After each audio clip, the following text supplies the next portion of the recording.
Hey everybody, welcome to What the Flick, Riverdale episode 19, Death Proof. Grace joining us today. Jason, welcome. Hi, hello. You know what? We totally forgot to mention Alice Cooper's crazy outfit for the thing last week. Was everything. That was like, that was so Vegas. Yeah. And then this week it was gone. I was hoping we were going to a whole new direction there. I know, I really thought that, I hope that she would have kept up that sort of crazy character arc of her like, I'm a fucking serpent now, bitch. Right, how you like me. Yeah. And the idea that you could live in a small town and everybody would have forgotten your teenage past, I call bullshit. Me too. That just seems the kind of thing that like you do not stay in Riverdale and not have this stuff like weigh down on you like horseshoes.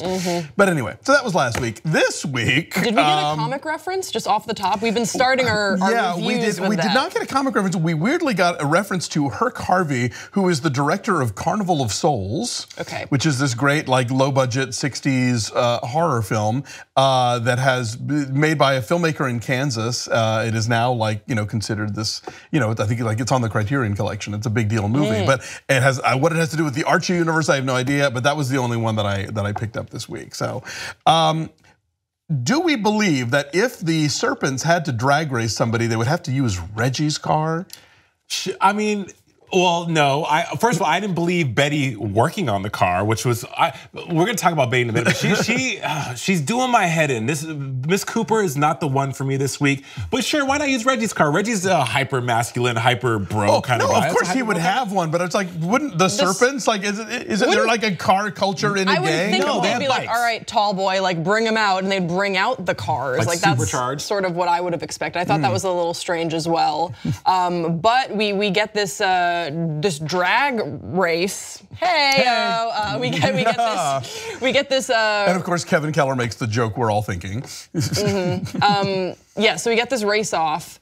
And it's between the Ghoulies, and it is between the Ghoulies and the Serpents, and the stakes could not be higher. Right.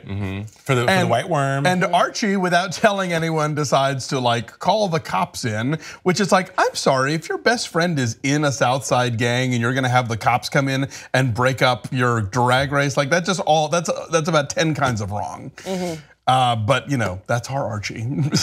Yeah, I think what we're seeing also is the dynamic of Archie and Jughead have very different ways of solving things. They both go to FP and they're like, okay, the Ghoulies and the Serpents, we don't want any bloodshed. They keep saying bloodshed, blood is gonna be in the streets. All out war is gonna break out in Riverdale. The streets will run red. It's like West Side Story. That's what it's like to me sometimes. With less choreography. Yeah, less choreography and 20 and 35 years later, but go ahead, Grace. Well, they both sort of go rogue in their own direction. So you have FP says, all right, let's do a street race because those are terms that the Ghoulies, they won't be able to turn down. They're incredibly competitive, and then this is a way to avoid bloodshed. They'll agree, these gangs will agree to this deal of whoever wins, they'll honor that for sure. I love that they have hearses. I want to see one, but because that was the Groovy Ghoulies, again, the old cartoon. Yeah. They would have, it was all very hearse haunted housey kind of imagery. And then so you have you have FP, giving them this advice, and then Jughead just takes it and it gets the stakes incredibly high. Yeah. And then Archie goes rogue in his own direction in the sense that he is calling law enforcement, which is really what a North Sider would do. True. I mean, at least they're staying true to their own characters, but Jughead has really veered a hard left on the side of the Serpents. We see a number of times he actually refers to them as his friends when he's talking to Archie, who originally, like, that was the core four. And he's, Jughead really does have this professed loyalty to the Serpents right now, and it puts his whole world into a tailspin like I don't think we've seen before when there's this crackdown by Mayor McCoy of Southside High. Yeah. Well, yeah, I love the scene with the parents and the kids where they're all flipping out about the jingle jangle, because it's that thing where instead, it's kind of like, it's like the plot of the South Park movie, It's like, rather than actually try and, enforce your kids to behave in a certain way and not do things that are gonna be bad for them, no, let's go wipe out the source of it and like make other people's life hell so that I don't have to do any actual parenting. So it's like, we're gonna crush the South Side so I don't have to talk to you about drugs. I just wanna see a South Park episode with the characters from Archie now. So instead of blame Canada, it's blame the South Side. And you know Mayor McCoy is mad when she calls her daughter Josephine. Right. Yeah. I'm liking the dynamic with the parents and the kids. So first of all, so this is my first time on the review with you guys. So welcome. I thank you. I feel Alice Cooper and Betty's relationship. How many times has Betty rolled her eyes and been like, "Mom, you're freaking losing it," and it's just so over the top. But my favorite relationship is with Veronica, Hiram, and Hermione because one, Veronica's mom's really hot, and two, that power struggle between the mom and the daughter for the attention of the father, right, is really great. I think the standout characters for me on this show are for sure the female roles because I do like Jughead's pivot into the serpents. And I understand why he's going there. One, if correct me if I'm wrong, he really didn't have a great relationship with his father. His father is now locked up, yes? So I feel like this is his way of honoring his father and also leaning into a legacy and a heritage that's rightfully his. They say in the show that he is the prince. FP was the head of the serpents. But Betty, for some reason, I can't get behind her 1 minute, hey Archie, oh, next minute, I'm a crazy bitch, hi Archie, or just her whole, it just doesn't seem, and even in this episode with the Black Hood calling her and her being really, being a pawn for the Black Hood, it just didn't seem believable for me for some reason. Yeah, I mean, I think looking at it now, it seems like everything was sort of designed to her turning the tables, so that we could get to the scene at the end of this episode where it's like, I got you. The shoe was on the other foot now, Yeah. And I don't totally buy how we got there, but it's like, okay, I'll go with it. And we get hints occasionally at Betty's dark side, her showgirls moment last season with the black wig and beating up that guy Chuck in the hot tub. It's like, all right, they're hinting at that she has so she's a Gemini. That's not a crime. That's not bad. I think that we should address how they dealt with Nick Sinclair's sexual very topical.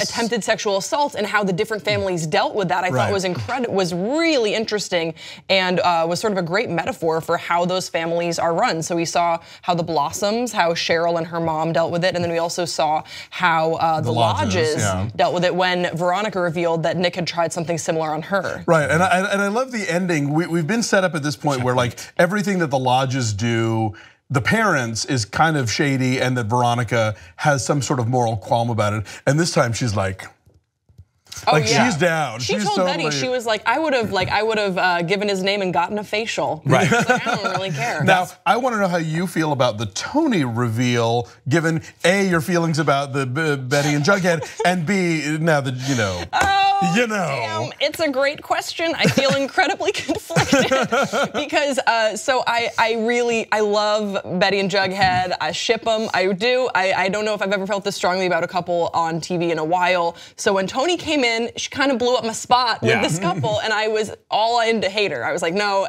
fuck Tony, I don't like her. Then her dynamic with Jughead in this episode where she says, hey, like there was just some heavy petting, like it was PG-13, no big deal. Also, I don't want to be your rebound, and by the way, I'm more into girls anyway. I was like, well, checkmate. All right, okay, well then, all right. I didn't. So I am very interested. I'm gonna give the benefit of the doubt. Yeah, I was like, you go on, maybe more Tony. I didn't ship Betty and Jughead. Every time I saw them, I'm sorry. Hashtag Bughead. Bughead. They had zero chemistry. But their kisses are awfully very noisy, like really super sweet and wet. Like every time they make out, they have that sound. I did ship Jughead and Tonehead, because one, I'm all for a great interracial couple on television. Two, I felt like they had more in common. Of course they did, because they're both serpents and they're both from the wrong side of the tracks. But opposites attract. Yes, but that's so predictable, Grace. That's so predictable. I think that I thought about you when she dropped the bombshell. Like, you know what, homie? I mean, I go both ways. I'm super fluid. Keep it moving. That was out of left field for me. So, but I would rather see Jughead and Tony end up together, and possibly maybe even have a storyline where they go down the deep end together than Betty and Jughead. I'm still waiting for Kevin and Moose to get back together. Yeah, that's true. No. Honestly, justice. No, I know Moose and Midge. Look, Betty and Jughead are their lifestyles are incredibly different. How they were raised is incredibly different. But I think that they are intellectual equals, which is where they have this connection with each other. Yeah, they're the writerly couple. Yeah, and they just the respect that they have for each other. When you see Betty working on the car, I actually look. Was it believable? No, I mean, but her dressing up as Rosie the Riveter was also kind of strange as well. I like them as a couple just because it annoys Alice so much. That really everything that's the Alice. best part. And the husband. This is true. Betty's father. I feel like Alice is just like, listen, here, give me your balls now because I run this mofo. And that's why we think he's the Black Hood. I said this, I think, on our second review. I'm very excited for the reveal, for me to be correct, that he is the Black Hood. I think they're going to try and red herring us with Sheriff Keller, but I don't think that's how it's going to go. Can we talk about how bad the parents are, though? Because, okay, well, first of all, this show does a very good job of giving equal play to all the characters now, because we have Robin Givens, who's Mary McCoy. You see that reveal of the husband having the father of Josie being have previous drug addiction. So I was really cool because I was kind of fearful that the Pussycats were going to be this ancillary, ornamental kind of character in the show. Like, they're just gonna show up and sing really bad songs and covers of, like, you know, My Boo and Milkshake, you know? So I thought, great, but we see that's not the case, but the parents are horrible. Like, the worst parent, this is worse than Dance Moms, how bad the parenting is in this show. Fred Andrews. I think Dylan McKay. Dylan McKay is a good dad. I think Fred is a good dad. He is a good dad, but he's the weak. I feel like he's a good dad in the sense of he's a single parent, a single father. So we had Molly Ringwald come out of the woodwork last season, which was really awkward. But I'm gonna keep it real. When I saw Molly Ringwald try to be Archie's mom, I was like, nope. I thought it made perfect sense. I thought it made perfect sense. It did not to me at all. I'm sorry. You guys can hate me in the comments below. I did not think Molly Ringwald was a great casting choice. Well, it's been great having you. Listen, I will go and watch 16 Candles just to redeem myself, but no, she wasn't the business. But I think Sheriff Keller is a good father as well. I mean, at least he's a good father in the sense that he feels like he has a very authentic relationship with Kevin. I do like the awkward conversations they've been having to have, and that he. Son. Don't go. I mean, if you're gonna cruise, be safe. Right. Be safe, son. Look, I grew up in the 1970s. That speech never happened on television, all right? So the fact that the local sheriff is basically telling his son, look, I know you're gonna be trawling for dick, but could you please not get murdered while doing so? That's kind of awesome. It is awesome, but do you guys think that Kevin's another one of those, first of all, I think Kevin is stunning. He's my heartthrob on the show, believe it or not, him and Reggie. But Old Reggie or new Reggie? New Reggie. Okay. But the thing about Kevin is that I feel the way he delivers his lines and just his his exchange with Betty, when Betty was like trying to, where he said, you know, you don't get me, like you don't understand why I'm limited to my choices.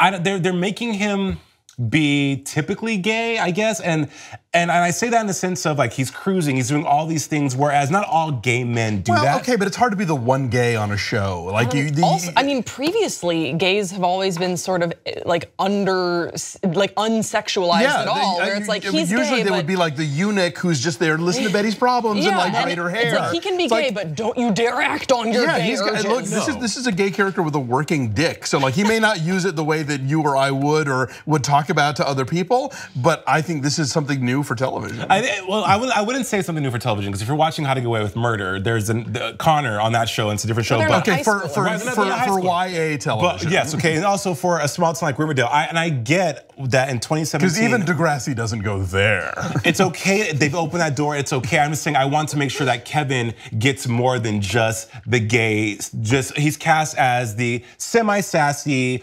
bodied, gay character that you would expect to see on a CW show. So I hope that he has more of an evolution besides that. More of him would be great. What else was? Well, we haven't talked about the Sugar Man. Oh yeah, Cheryl Blossom, the Sugar Man, and the reveal that the Sugar Man was the journalism teacher, which I call bullshit. Like, make him a science teacher at least. Like, I don't buy that the English teacher at Southside High is also this like, you know, is Walter White. And furthermore, to agree with your bullshit call, which I do agree with, is that the Sugar Man was this feared character that apparently the Blossoms had been telling their kids about, almost like the boogeyman. He shows up in this drawing, and it's really, I mean, it literally looks like the Grim Reaper in this photo of Cheryl and her brother.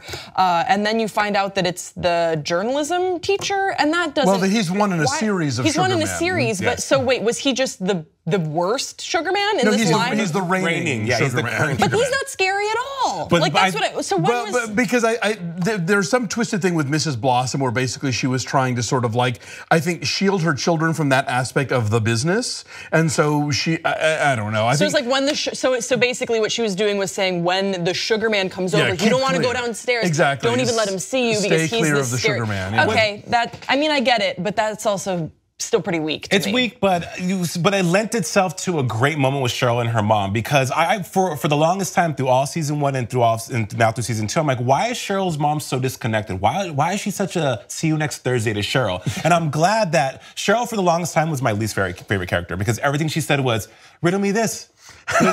Everything was just like an enigma, like a riddle. It was just like a nursery rhyme. She was trying too hard to be Heather Red. Exactly, for sure, trying too hard to be Heather Red. So I'm glad that we saw a vulnerable connection with Veronica, Betty, and Cheryl because we needed that from Cheryl. She's always her character was evolving into being again ancillary and just like she can go. Like Cheryl's just cute. But even when she gets to be vulnerable, she will snap back to and then be there in the street race, being like, "Sorry, I was born to do this," which I love. I love Cheryl. She's campy and brilliant and beautiful. But it was nice to have a scene where she and her mother actually talk about something and don't just communicate by setting the house on fire. Yeah.